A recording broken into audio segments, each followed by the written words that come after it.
Welcome to video. ಈ ಚಟ್ನಿ ಎಲ್ಲದಕ್ಕೂ combination ಇರುತ್ತೆ, ಹಾಗಾಗಿ ಇದು ಮಾಡೋ ವಿಧಾನ.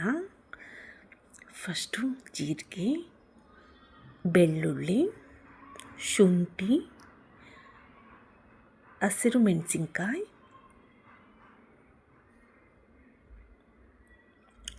ಶೇಂಗಾ ಬೀಜ ಆರ್ ಕಡಲೆ ಬೀಜ, ಅದನ್ನು ಸ್ವಲ್ಪ 1-2 ನಿಮಿಷ ಫ್ರೈ ಮಾಡಬೇಕು.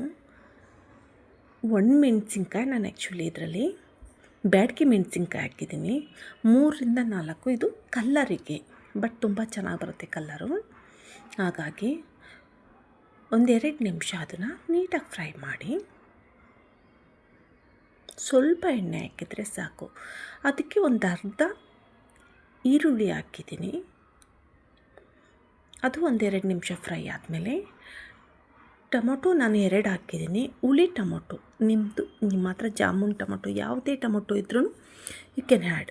ಅದನ್ನು ಸ್ವಲ್ಪ ಸಾಲ್ಟ್ ಹಾಕಿ, ಅದು ಬೇಗ ಸ್ನ್ಯಾಶ್ ಆಗುತ್ತೆ ಅಂತ, ಟೊಮೊಟೊ ಬೇಯುತ್ತೆ ಅಂತ.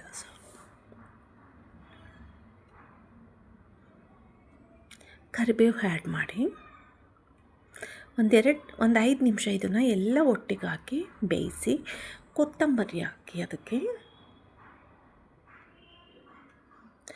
ಹಾಕಿ ಕ್ಲೋಸ್ ಮಾಡಿ ಇಟ್ಬಿಡಿ, ಸಿಮ್ ಮಾಡಿಡಿ. ಮಧ್ಯದಲ್ಲಿ ಕೈ ಮಿಕ್ಸ್ ಮಾಡ್ತಾ ಇರಬೇಕು. ಹೀಗೆ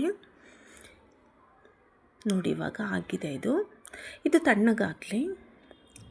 ತಣ್ಣಗಾದ್ಮೇಲೆ ನಾವು ಮಿಕ್ಸಿಗೆ ಹಾಕಿದ್ದು ನುಣ್ಣಗೆ ರುಬ್ಬಿದರೆ ಸ್ವಲ್ಪ ನೀರು ಕಡಿಮೆ ಹಾಕಿ, ನಾನು ಸ್ವಲ್ಪ ಜಾಸ್ತಿ ಹಾಕಿದೆ ನಮಗೆ ಬೇಕು ಅಂತ. ನಿಮಗೆ ಹೇಗೆ ಬೇಕು ಹಾಗೆ ಮಾಡ್ಕೊಳ್ಳಿ.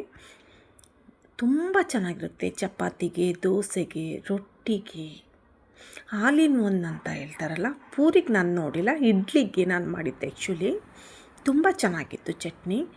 ಮೇಲೆಯಿಂದ ಒಗ್ಗರಣೆಗೆ ಹಾಕಬೇಕು. ಒಂದು ಒಗ್ಗರಣೆ ಇರುತ್ತೆ, ಎಣ್ಣೆ, ಸಾಸಿವೆ, ಒಣಮೆಣಸಿನ್ಕಾಯಿ, ಜೀರಿಗೆ, ಹಿಂಗು, ಕರಿಬೇವು ಇಷ್ಟೂ ಹಾಕಿ ಮಿಕ್ಸ್ ಮಾಡಿದರೆ ಎಲ್ಲದಕ್ಕೂ ಆಲ್ ಇನ್ ಒನ್ ಅಂತಾರಲ್ಲ, ಇದೊಂದು ಚಟ್ನಿ ಇದ್ದರೆ ನೀವೆಲ್ಲದಕ್ಕೂ ಮ್ಯಾಚ್ ಆಗುತ್ತೆ. ಒಂದು ಸಲ ನಾನು ಪೂರಿಗೊಂದು ಬಿಟ್ಟು ಟೇಸ್ಟ್ ನೋಡಿದ್ದೀನಿ, ತುಂಬ ಚೆನ್ನಾಗಿ ಬರುತ್ತೆ. ಒಂದು ಸಲ ಟ್ರೈ ಮಾಡಿ ನೋಡಿ.